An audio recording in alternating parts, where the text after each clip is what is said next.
We are getting some breaking news in the investigation into the disappearance of Nancy Guthrie. 63 days since Nancy Guthrie mysteriously vanished from her home in her pajamas without the crucial medication that she needs.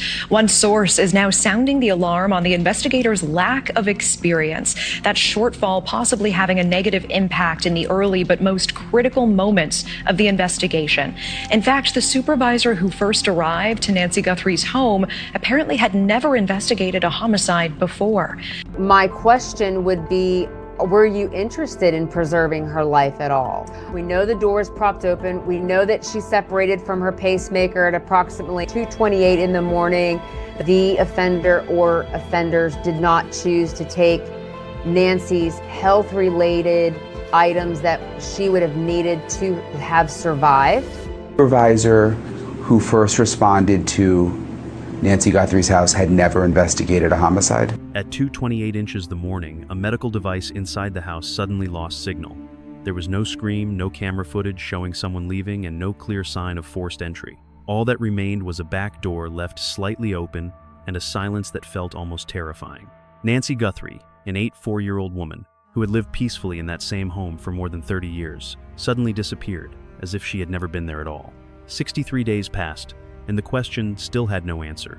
But what kept the public arguing was not only her disappearance, but what happened afterward interrupted data time gaps. No one could fully explain in statements that did not seem to completely match the real timeline. If this was only a normal incident, why were there so many missing pieces?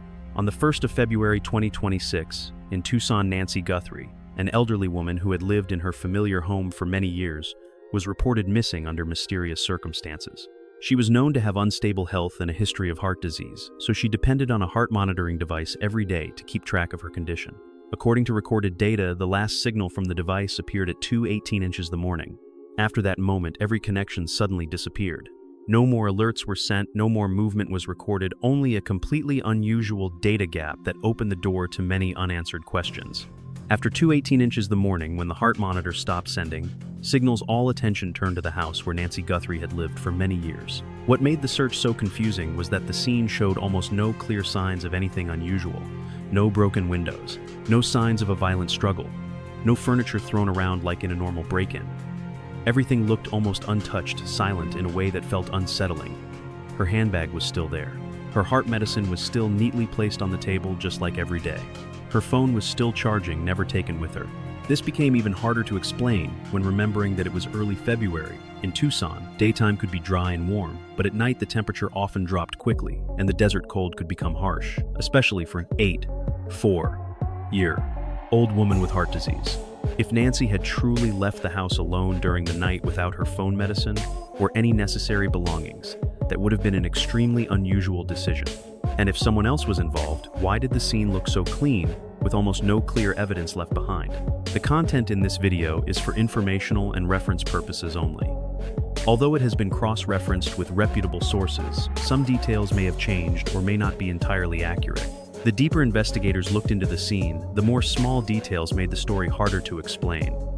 One of the most important points was the back door of the house. Police confirmed that this door was found slightly open, not forced, no signs of damage, and no marks around the lock. It did not look like a normal break-in. It looked more like someone had opened it and left calmly. A neighbor living nearby said that around 1:45 inches the morning, they heard a light sound coming from the back area of the house, but they could not tell if it was a door opening footsteps or just a normal late-night sound. Even more noticeable was the porch camera system, the one thing that should have helped confirm movement, which recorded nothing between 1:47 and 2:28 inches the morning. The technical report said the camera only had a temporary connection loss. There is still no proof of sabotage, but this timing made many people feel it was too strange to call it just a coincidence. When statements, the scene and the data are placed side by side, the most important thing is no longer emotion, it is the timeline, because timelines usually do not lie. Looking back at the confirmed time, points around 9:05 at night, the family left the house after a dinner described as completely normal. At 10:12 that night, Nancy's medical device still recorded a stable heart rhythm, showing that she was still in normal condition with no clear emergency signs. Then at 1:47 inches the morning, the motion sensor in the kitchen was suddenly triggered. This was a small detail, but extremely important because it showed movement inside the house at a time when everything should have been quiet. Then at 2:18 inches the morning, the heart monitor completely stopped transmitting data. After that, every signal disappeared. At 7:40 inches the morning, the family returned and discovered Nancy was no longer in the house. The gap from 1:47 to 2:18 lasted only 41 minutes, but those 41 minutes became the most mysterious part of the entire case. From that 1-minute gap, the entire investigation began to focus on one major question. How did Nancy leave the house, and why was there no clear evidence? Investigators focused on three main possibilities. The first was that she left the house on her own, while confused or affected by her health, especially since age and heart disease can make nighttime decisions difficult to understand. The second possibility was that a medical emergency happened after she went outside, making it impossible for her to return. The third and most sensitive possibility was that another person was involved, although there is currently no direct evidence proving that. No theory has been completely ruled out. However, one detail continued to trouble many people. The area around the house is open desert land, with few obstacles and very little cover. If an elderly woman had walked alone at night, especially in weak health, the chance of leaving physical traces or being found by search teams would normally be much higher. But after many search efforts within a radius of about 3 miles, which is around 5 kilometers, no clear sign was found. When the scene leaves very little evidence, and the theories cannot be fully ruled out, attention often shifts to something else: the behavior of the people around the victim after the disappearance.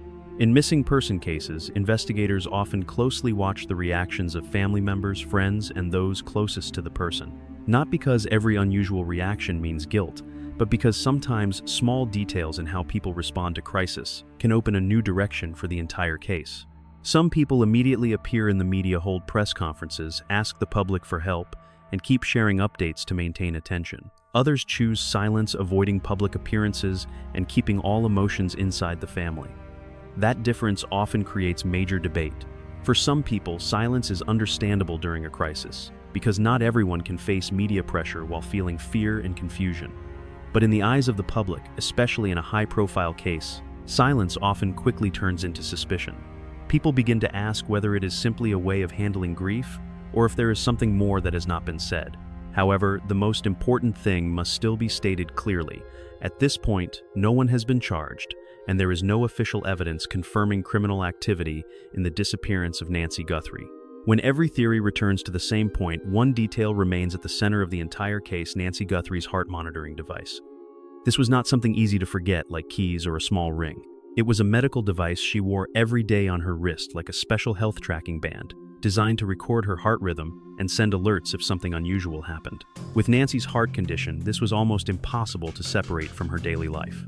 According to the recorded data, the device stopped sending signals at 2:18 inches the morning, right after the kitchen motion sensor was triggered. From that moment, every connection almost completely disappeared. According to the manufacturer, signal loss can usually happen in 3 common situations. The device is removed from the body, the battery suddenly dies, or the wearer moves outside the connection range of the home system. In theory, all 3 are possible. But when investigators checked the house, the device itself was not found anywhere inside. If Nancy left on her own and was still wearing it, it should have left some trace in the search area.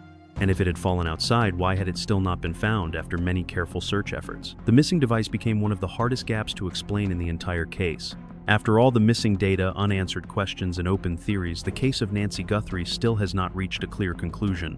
More than 60 days after the night she disappeared, the file remains classified as a missing person case with no confirmed cause. That means investigators still cannot confirm exactly what happened between 1:47 and 2:18 inches the morning, a short period of time that changed the entire story.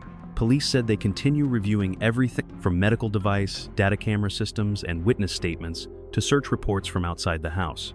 In cases like this, sometimes one detail that seems very small, an ignored statement, a technical signal that was overlooked, or evidence that appears later, can completely change the direction of an investigation. Nancy's family continues asking the community for help, hoping someone saw something important that night. And that is why this case still cannot be closed. Because sometimes, the hardest part is not having no answer, but knowing the answer may be hidden inside one small detail that no one has looked at the right way.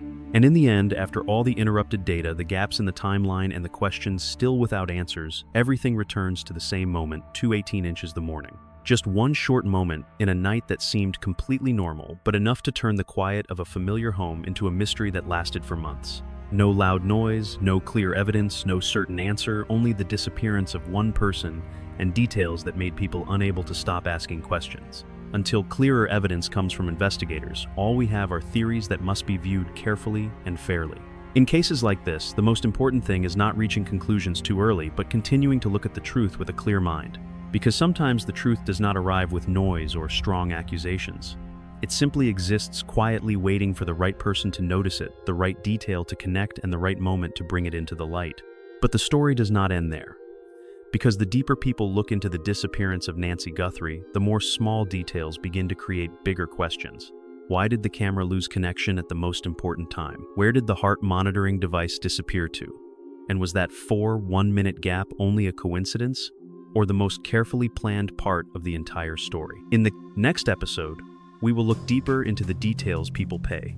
The least attention to device connection history, the camera blind spots, and details around the wash area behind the house, where some theories start to become more noticeable. Because sometimes the truth is not hidden in what everyone sees, but in what people think is too small to matter.